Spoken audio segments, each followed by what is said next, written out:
The Uganda we want. So mu Uganda gye twagala mu lutalo luno olw'okulwanyisa obulabbayo obukenuzi kyempita obuvundu. Munnayuganda alina okuba nga yeenyigiramu.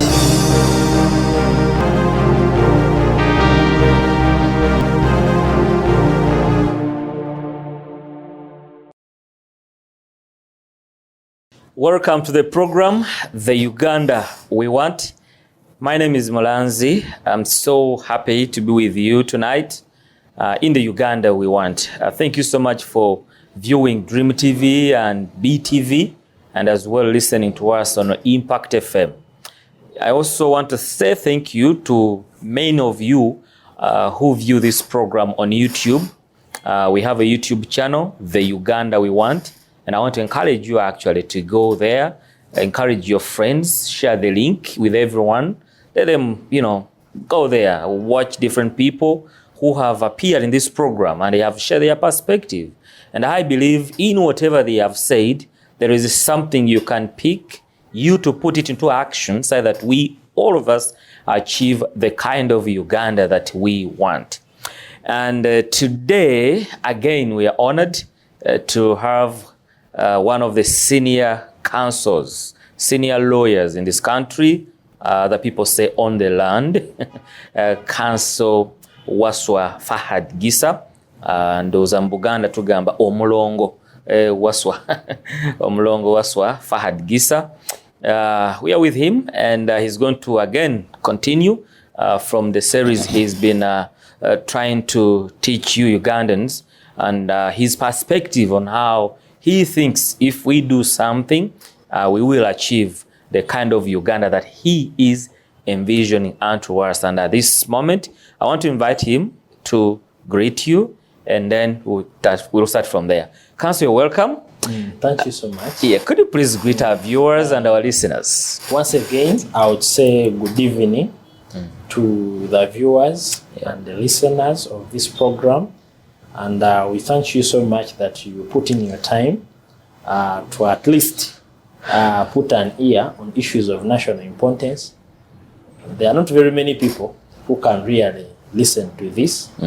People are really interested in music. People are interested in other entertainment issues. Yet it is very important to take part in nation building and take part in what really happens in your country. So I'm really so happy that once again you've given me this opportunity to talk to Ugandans, to share my ideas.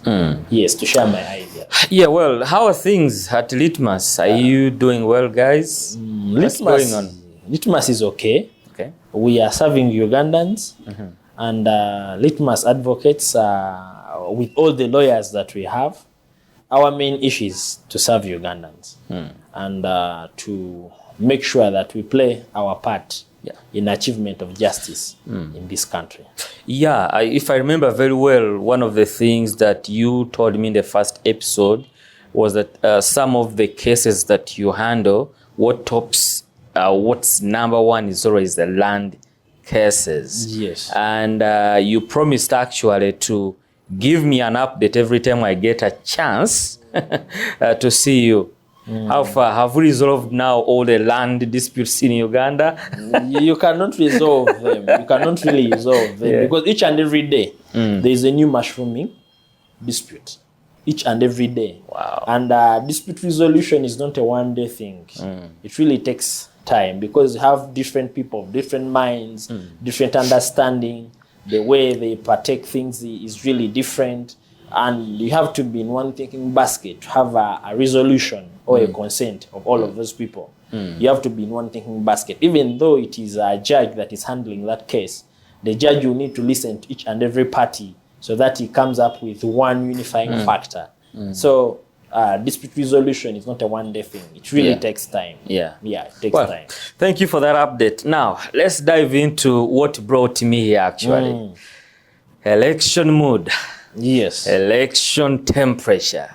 The climate is so hot when it comes to the period we are in, which is election time. And my goodness, a lot of questions. But let me start from here. All indicators show that Mr. Museveni won't step down from the presidential seat, and actually he was endorsed from his party. They had a delegates conference, and he was endorsed to be their flag bearer, which means in the next election he's gonna show up. My question on that is, what's your view on the comeback of Mr. Museveni to be re-elected again as president, and it's gonna be 81 years? My goodness. Does he want to die in the presidential seat? You see, in my recent open letter to President Yoweri Museveni, that you told me he didn't read. yes, to General Yoweri Museveni, the president of the Republic of Uganda. Yeah. I've reminded him that his greatest legacy will not be the years he has ruled, but will be the manner in which he will be handing over power. Uganda's future is bigger than us. And the moments now call for wisdom, not endurance. And you see, 81, him being 81 shouldn't be a question. And him not being able to govern, or whether he can govern, shouldn't be a question. The question now should be, how have we prepared after him? Has he prepared Uganda to survive after him? That should be the question. Because at the age of 81, our question is not whether Museveni can govern or not. Because in our last episode, I told you that he's the most experienced man in how to govern this country. 40 years now. Yes, he's experienced more than anyone in this country. And him being 80 or 83 or 85 now is not a question. He has been tested, he can govern. But now the question is, are we prepared as a country to take on after him? The post-Museveni era. Has he prepared us to take on after him? You see, greatest leaders are not judged by how they ruled, but they are judged, history judges you by how you exit power. And that's why I emphasize legacy. In my letter to him, I'm emphasizing legacy.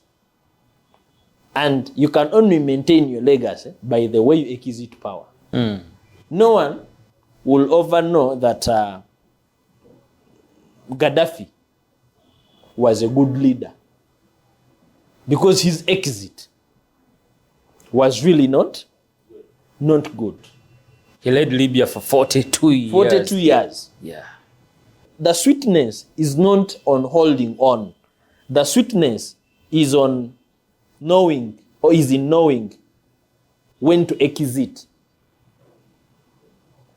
And when you know when to exit and prepare your nation to exit, then you keep your legacy. So do great leaders know when they are going to exit? Do they know? Yes. They just keep a deaf ear on that? We are still talking about Mandela because he knew when to exit. He knew when to exit. It is very important to know when to exit. If you don't know when to exit, then you become a survivor. And your population is just enduring you. So, His Excellence, the President, him being 81 years, does not make news. But him knowing when to exit differentiates him from all other leaders. You see, transitions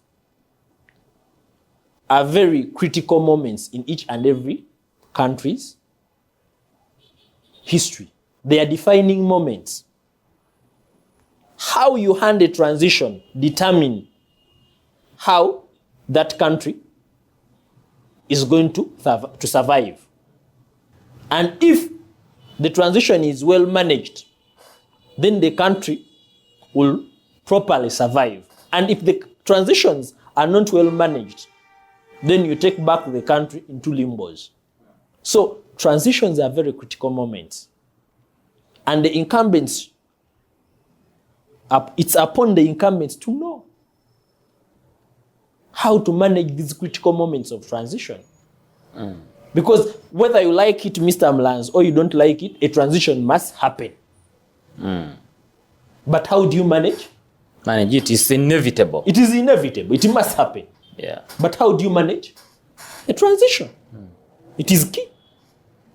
So at this time, we shouldn't look at the age of His Excellency the President, because the fact is that he can lead.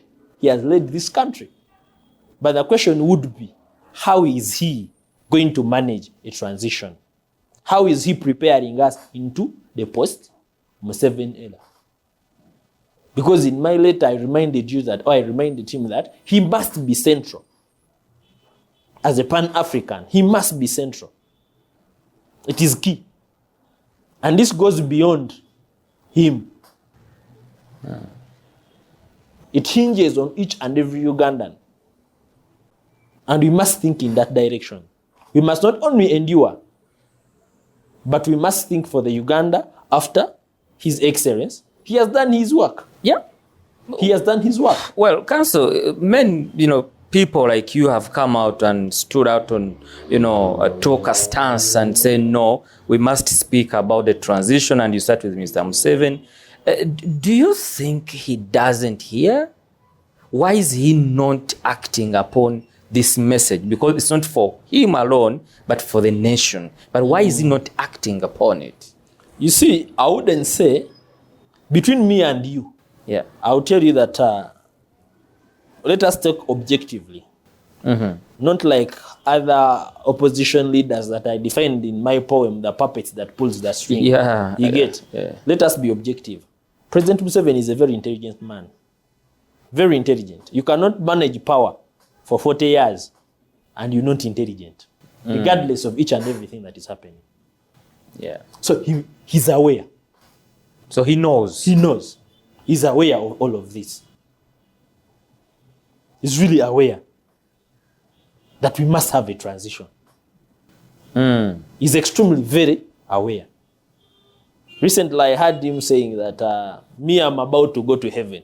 Yeah, he was at Koloro. Yes, he said he's about to go to heaven. But we don't want him to go to heaven without doing his duty as a statesman, as the oldest statesman in the region. Yeah. I want us to see that President Museveni is no longer president of Uganda, but business in Chikubo are going on very well.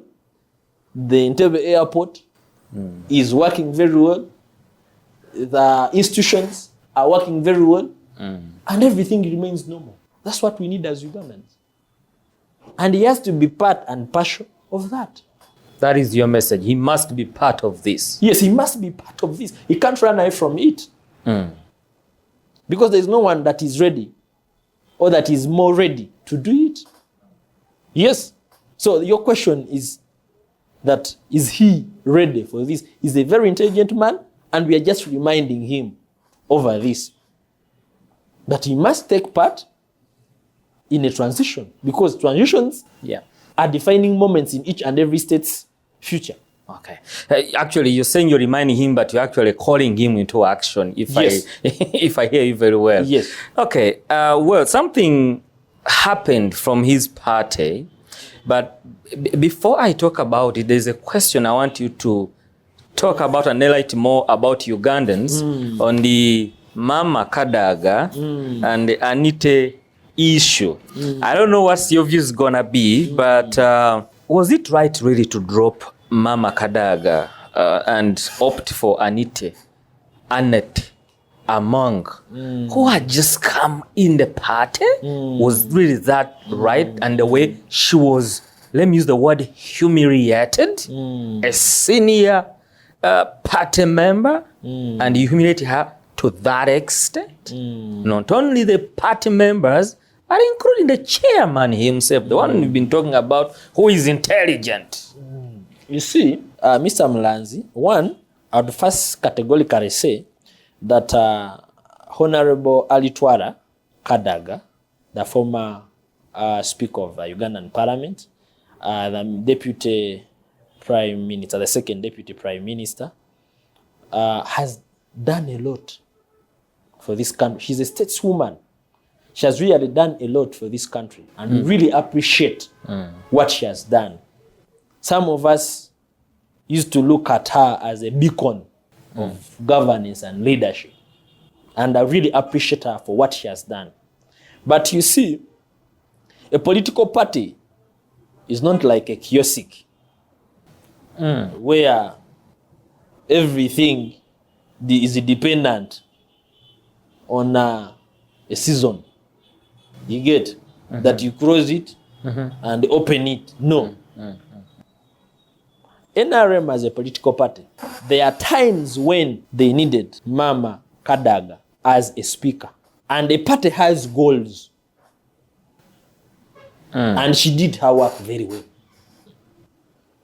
You get what I'm saying? At this time, NRM as a party needed Anita as a speaker to front the party's ideas, party's policies, and other things. Have these goals changed, Council, like from the time when Mama Kadaga was a speaker and one of the key mobilizers for the party? Have they changed now? At that time, she was a speaker. Yeah. And the party needed her. You get it? To do what she was supposed to do. And really, she did it very well. During that time? During that time. Okay. At this time, who is the speaker? Anita is the speaker. Yes. And we need her as a party. You get it? And the party will tell you, we need her as a speaker. And it is key that she's the vice, the second vice female chairperson, NRM, that she should know the goals and the aspiration of the party, so that she can front the same in what? In Parliament. In Parliament. You get it? Regardless of anything. And in politics, we trade interests. The interest of the party now lies with Anita. Then, the interest of the party was with Kadaga. When she was the what? The speaker then. The speaker. Anita is more beneficial to NRM as a party now as things are standing. And Kadaga was also beneficial. Then, now things have changed. That's what you're trying to tell me. That is politics. Cancer. Interests are different. Did you listen to Mama Kadaga speaking to the president? I really She was giving her, really, it was too emotional. And it's like these people are heartless, Council. No, there is no one is haunting. There's no one that is haunting Mama. There's no one that is haunting her. We are actually grateful for what she has done. But the times are different. We needed you then. Now we need another person to take the party. You get it? And that is it. There's no hard issues in that. And Ugandans have failed to understand that. And what she was speaking emotionally, I think she had lost something. What she had lost was to realize that the party now has issues that are beyond her own. You get it? No one is bigger than NRM in NRM. Yes. And I think that's what the president was trying to remind her. And you see, it was an open vote. People voted. Yeah. By lining up. And people decided. What do you do? Was it Museveni that voted? Well, he might have voted through his presence. You know, when he's there, you see that man. Museveni does not. President Museveni does not hold the brain of each and every SEC member. You get it? But as a party leader, he can influence. It is okay. Yeah, his being there can terrify you, Council. No. Maybe you have a lion's heart, but not all delegates have the lion's heart. Like you. You see, him as a party leader holds the best interest of the party. Yeah. You get?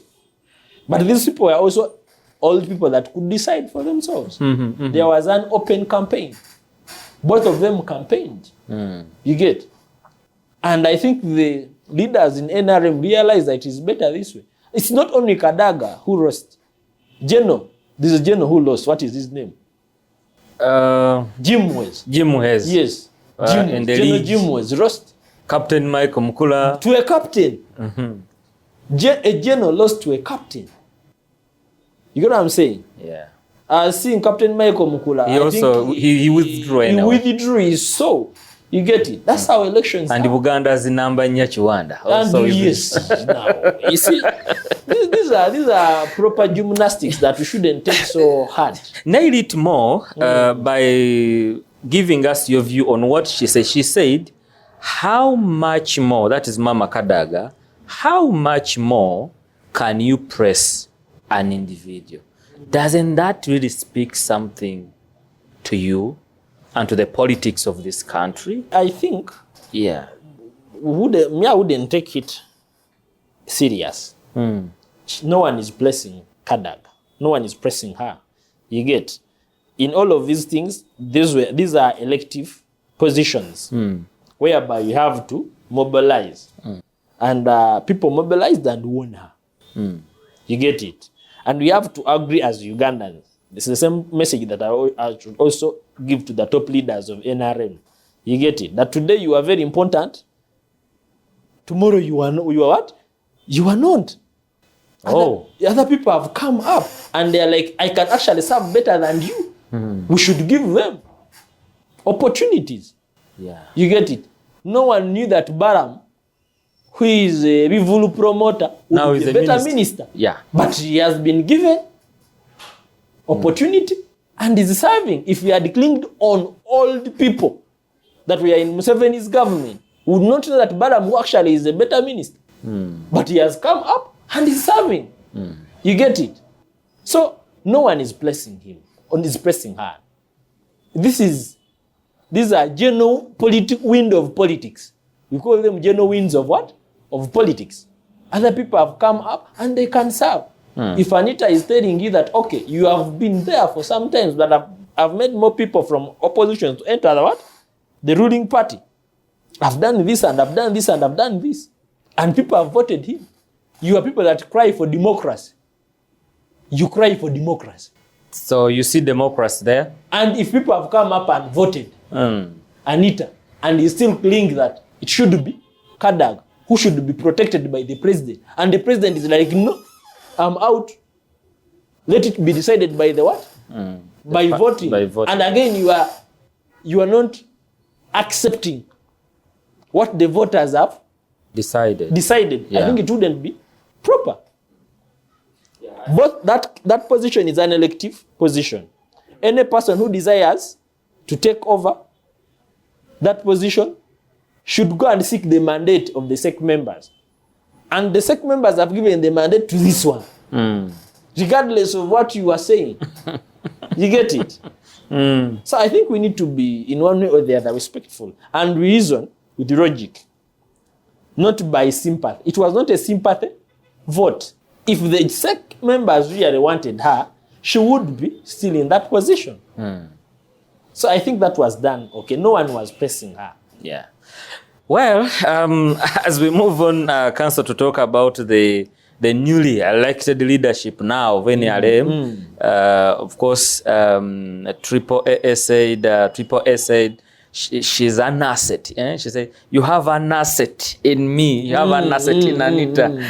Yes, so proud and confident. Anyway, Council, the newly elected leadership of NRM is occupied by members whom political analysts have described as corrupt and incapable of leading others, but good at saying yes to genome horse. I want to ask you, was this a strategic plan for Mr. Museveni to seal a presidential seat for his son in case he dies off while in office or when he leaves? You see, that is an interesting question, Mr. Malanz. Yeah. Very many people have been coming up with issues against genome horse. You get it? But these are my questions to Ugandans. The first question that I also ask you, is Muhoozi a Ugandan? Yeah, he is. He's a Ugandan. He's a Ugandan, yeah. is there any law in Uganda that protects others or that gives rights to others to compete for the biggest position in this country and prohibits Muhoozi? No, you're the lawyer. You never told me that. You get? So, if Muhoozi is a Ugandan, if you, Mr. Mulanzi, can contest for presidentship, what makes you think that Mr. Muhoozi cannot contest for presidentship? He's a Ugandan like you. He has interest in that office. And you, as Mr. Mulanzi, you're saying, no, for you as Muhoozi, you cannot contest for being a president. I think we are only condemning Muhoozi for being his father's son. Oh, when we do that? Muhoozi did not apply to be Museveni's son. He did not. He never applied to be the president's son. He also found himself as president's what? As president's son. You get it? Someone said he never even prayed that his dad will be the president of Uganda. He never. And you cannot condemn Muhoozi for being Museveni's what? And all leaders in this world have been having their strength and weakness. And it should be to the advantage of General Muhoozi that he's a president's son, which would help him to elevate him to compete for the biggest office in the land. You get it? And another thing that I can tell you before you come in is that General Muhoozi, as a person, I think has the same rights that any Ugandan has to compete for the biggest office in this one, in this land. And Ugandans can decide. Well, if you speak to us like that, critics of General Muhoozi have come up and say they will never like allow him to be the president because some look at his tweets. I think you have encountered some and judge him right away. Others have gone far to describe him as a drunkard general. Do you believe, Council, that this General Muhoozi you're talking about, the son of Mr. Museveni, can be the president of Uganda? And what is the basis of your argument? If you have live examples, you'll do us better. You see, me, I'm rational. Many Ugandans look at General Muhoozi's tweets on X and conclude he is reckless or unserious. But a deeper analysis suggests that the same is premeditated. You know, you people don't want to read. Most Ugandans. Museveni has written that a wise prince sometimes acts foolishly to disarm his rivals and in one way or the other to test royalty and also to connect with the masses. Museveni is a writer. He wrote about a wise prince who acts foolishly. But when the same is premeditated, what appears like a drunken banner could, in one way or the other, be deliberately designed to appear like that. And also to remove the rigid image of the military. But sometimes the danger in that is that the foolishness may overshadow the substance. So, me, I don't believe, like other Ugandans, that just because of the tweets that General Muhoozi does, or the tweets that General Muhoozi, posts on his social handles and everything, I get General Muhoozi based on those tweets. Because I read. Machiavelli has told you that a wise prince will appear foolish. One, to disarm you. Two, to pick the attention of the masses. Three, to be unpredictable. You don't know what he's gonna do next. Yes. And that's what General Muhoozi is doing. When he puts all of those tweets, all the attention of the masses goes to him. When he puts such tweets, he gets the real feelings that Ugandans have against him. Just imagine if General Muhoozi was not putting those tweets. He wouldn't know the real Ugandans. Me, I'm thinking, as a political analyst and as a person who wants to read, that is doing it deliberately to know what Ugandans are thinking. And is successful, is knowing. The same writing. This is not describing who he is, but he's just doing it intentionally. It is a political strategy. A wise prince who appears stupid.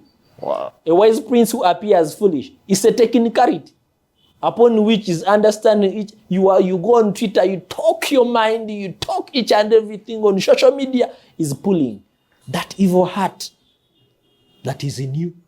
The same thing has been written by, you don't want to read Uganda. The same thing has been written by Sun Tzu in his book, The Art of War. Sun Tzu has written what we call disguise. Disguise is the strongest military technicality or technique that somebody would disguise, and even you will not give him so much attention, thinking is not a threat. The same is in confirmation with what Machiavelli has written in his book, The Prince. So when you look at General Muhoozi tweeting all of this, it does not mean that he's stupid. It does not mean that he's foolish, but it is a technicality. And me, I think I should tell you, Mr. Mlans, I should thank General Museveni for the upbringing of General Muhoozi. Really? Some Ugandans, your fathers are just Gomborora chiefs, but you terrorize the whole village. When your father is just a what? A Gomborora chief. Your father is just the OCCID somewhere in Uganda. But the whole village is terrorized. But we are having General Muhoozi as the son of the president in his 20s, where people are very stubborn. In his 40s, where people are very unserious. Tell me of any scenario that General Muhoozi shoot a person. That General Muhoozi did not do this. I think it's a good upbringing in him. You find a young man here in Uganda, his father is just a manager of a bar, but he's very dangerous. He's stepping on everyone. Yes, he's just a son of the chief brewer of the village, but he's very dangerous. Actually, a local chief brewer. Yes, a local chief brewer. You get it? So, as we are discussing General Muhoozi, his tweets, his character and others, you should also appreciate the role of the father in his life. In his life. That he has not terrorized the Ugandans in that way. People will say that he has come up and said, I'm the one having Eddie Mutwe. And teaching he's teaching him Lunyankole. This one goes to what we've been discussing, the Machiavelli's propoundings. After him tweeting that, we shall get everything. And us, as you know. Yes, but you think if he needed to do that, if he was not really, can't he do it? But these people, the two people have been exchanging words. Bobi goes and say that General Muhoozi is a drunkard son, stupid son of the president and all of that he says. But he has not done anything. Tomorrow you see him moving here and there. You get it? Me, I'm thinking that is a disciplined man. So you conclude that he can be the president of Uganda, he can lead this country? Everyone who presents, vying for that position of being a president of Uganda is an elective position. Anybody who wants to get to become president, he has to go to Ugandans and get their mandate. You get it? By electing him. My problem is here. You thinking that you, as Molanzi, can be president, but me, as Gisa, because you're the son because I'm a son of so and so, I can't be president. That is wrong. All of us can go and seek the mandate from Ugandans. You preach what you're preaching. I also preach what I'm preaching. Then Ugandans do what? Decide. Regardless of anything. If you feel my tweets are bad, okay, use them. If also I feel that you have anything that is not proper, I also use it. Then the Ugandans will. The Constitution is our compass. Power comes from people. Yeah. People power. Yes. Not the rank that you have in the military. Not because you are from the central, the west, or what. The Constitution is the what? So let us discuss when we are objective. Okay. But not when we are discussing with a lot of malice. Council, have you thought about Uganda turning into a monarchy? Because, again, critics have come up to say if all this that Mr. Museveni is doing, trying to, bring up his son to succeed him, he wants to turn Uganda, the leadership, into a monarchy. I think that's what people are trying to say. What you're saying, yes, he can be, okay, he's capable like any other Ugandan.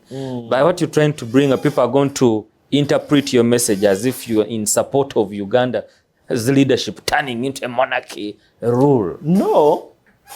You see, me, I'm a lawyer. I come from a legal background. We speak with evidence. I've not seen it from any one point when Mr. Museveni is saying that when I leave power, my son should take over. I've not seen it. I've not seen that. You get? And what I should tell you is that Mr. Museveni, or General Museveni as our president, had his time to rise to power and have his time to close up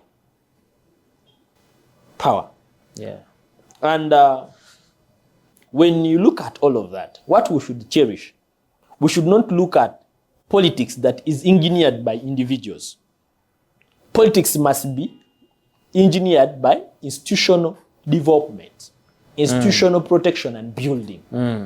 Institutions that will survive beyond a family. Institutions that will survive beyond an individual. We should change our minds in looking at the fact that Ugandan politics should be gauged on a one man. Without him, we can't survive. No. We should build institutions. Museveni is not the first president of Uganda. No. And he's not the last president of Uganda. No. Yeah. But institutions are here. Institutions have been here. We've been having these institutions. So we should concentrate on institutions. And not concentrate on what? Yeah. Individual politics. But each and every season has an individual that is steering the wheel of power. At this time, the individual that is steering the wheel of power is Museveni. The general. But times will bring another person. Either Bobi Wine or General Muhoozi or Robert Mao.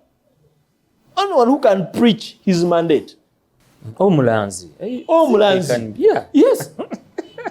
And I want you to remember that Ugandans did not vote President Museveni to power. Say that again, Council. Ugandans did not vote President Museveni to power. President Museveni saw the issues that were pressing Ugandans, went and fought what I would call, what he called a dictatorship government. He came to power. In law, we call it by the Kelsen theory. Pure revolution. He came to power. When he came to power, he legalized by going to Ugandans, seeking their mandate. They voted him. But in 1986, no one voted him. No one voted him. He came in power by a pure revolution. It is illegal. A pure revolution is legal? Yes. Kelsen theory of law. He became president. Then after some period of time, he went back to people, preached his theory. After 10 years, 1996. People agreed with him, voted him in power. That's how he came in power. You get?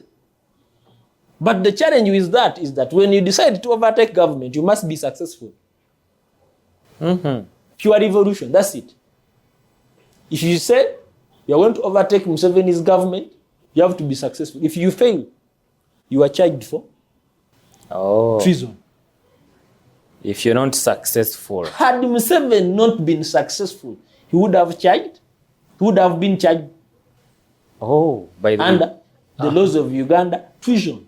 But he was successful, and it is illegal. Council, you started off by saying that post-Museveni transition is something that we should be concerned about as Ugandans. I don't know if you have any other thought on that. If it's not there, I will ask another question on the political actors before we actually sign out of here. Why did you say that post-Museveni transition be every Ugandan's concern? I think I've really talked about this because I've told you that transitions are defining moments in any nation. Any nation? They are defining moments, and I want you to quote me very clear. And if they are managed well, then the country can move on in stability. And if those transitions are mismanaged, then every citizen, NRM, opposition, people who do not want to involve themselves in power, will feel the uncertainty of reality. That's why it is a duty of every Ugandan. So we should own it up as Ugandans. Yes, because transitions are defining moments in each and every state. And those transitions must be managed very well. If they are mismanaged, the Pandora's box is opened. And each and every citizen of that country must feel it. That's why I'm saying, as the white guardian lion of the region of this country, who participated in an election where he thought that Chiwanuka had won, there was rigging of the elections. He went in the bush and fought. And he has given us 40 years of stability. Then the 40 years of stability should be sealed with a legacy, not endurance. By having a proper transition where he is central. Because we are in our defining moments. Defining the future of this country. The future was defined when he rose to power. The future is sealed as he exits from power. Because the wolves are... Yeah, you talked about the wolves in our last episode. Yes, the wolves are here. Yeah. The wolves that he fought are back. Yeah. You remember when he said that he couldn't imagine that people could pay to see him in State House. 30 million. Oh my goodness. He wouldn't. Those are the wolves. He has begun seeing the wolves. If people are charging money to see the president, you get, when the president is not aware, and when you go and see the president actually, he has not even received any money from you, but he does what you want. Then the wolves, are there better wolves than those ones that the president is talking about? No. The president is not aware and you are collecting money to see him. He's not aware. The wolves are back, ready. They are only fearing that white guardian what? Lion. He should step over this. Take a lead. Well, Council, I'm losing what to say, but I need to ask you this.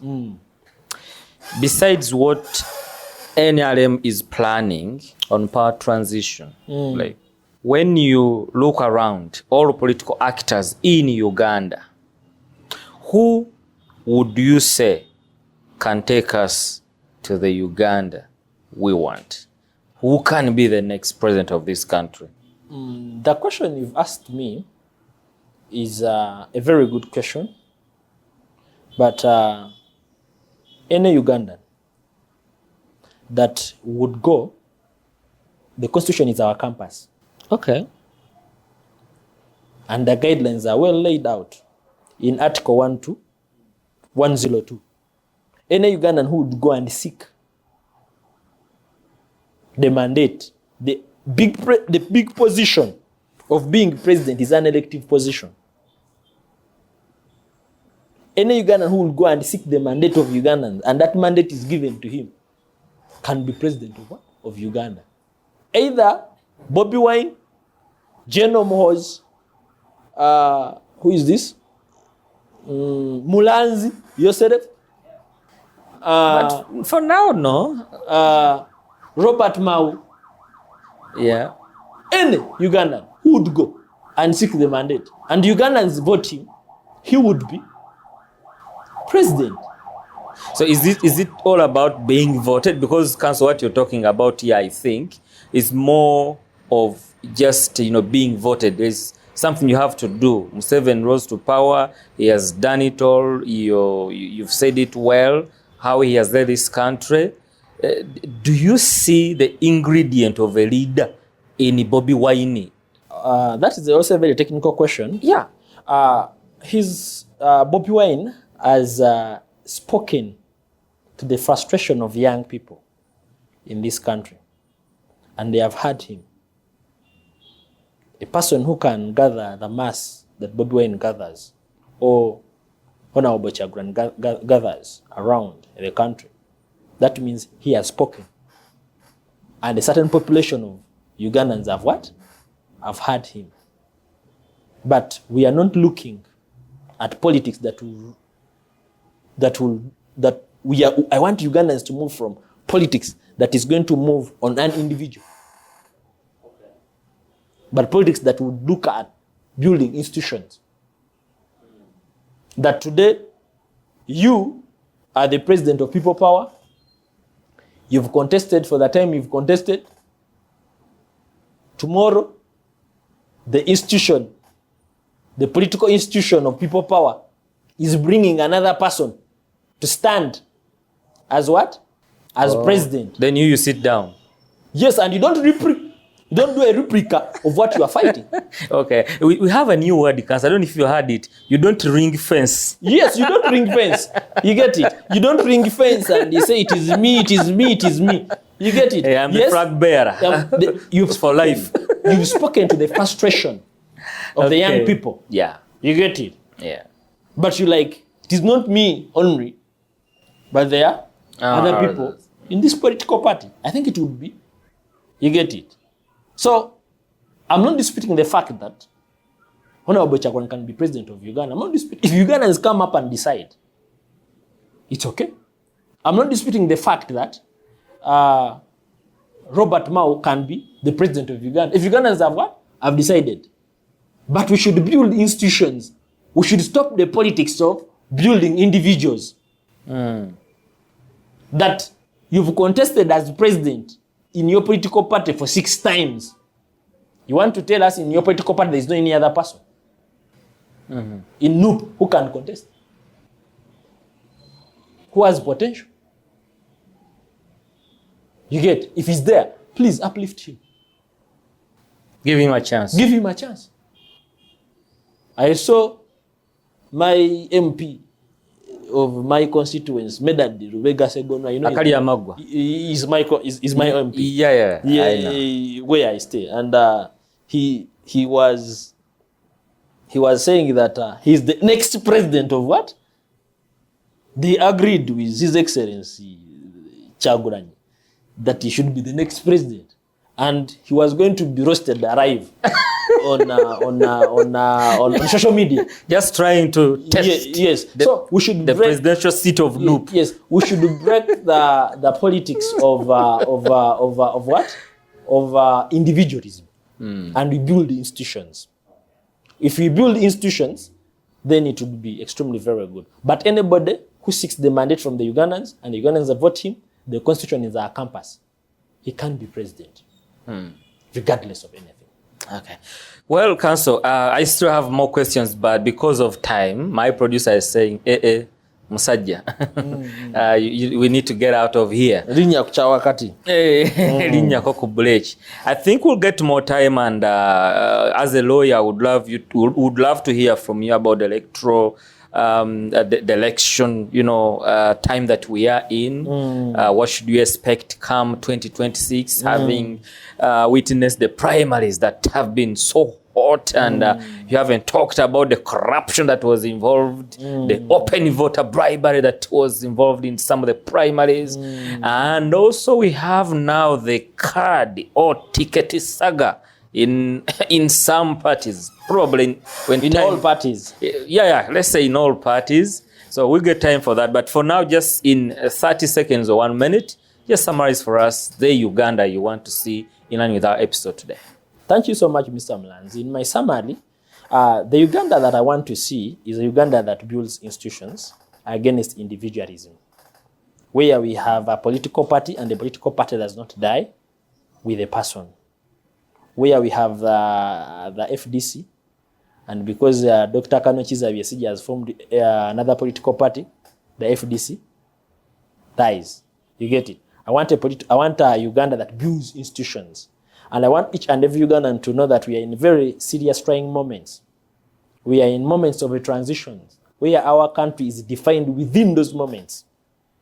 And if we are in those moments of transitions, those are moments that we should, at whatever cost, handle with a lot of care, where the president incumbent is at the center of wheel of power to lead us into that what? Into that transition, regardless of anything. So we are at the crossroad, and at that crossroad, we should build institutions, and we shouldn't build individualism, because it is individualism that is killing this country. Let us build institutions that can survive beyond us.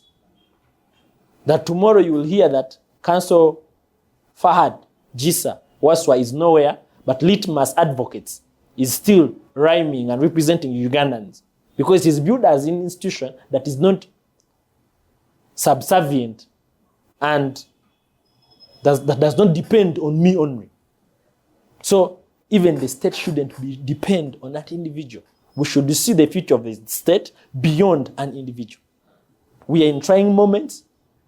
The person on the wheel of power is His Excellency, the President of this Republic, General Yoweri Museveni Kaguta, and he should be at the wheel of power to see that these trying moments, the transition is made. Him being 81 years is not reason. But the main issue is how is he going to exit. Okay. Thank you so much, Council. Ugandans, you've heard it. Post-Museveni era or regime should be your concern as a Ugandan, as Council has said it. We thank you, and we'll pick it up next time. For now, we say bye-bye.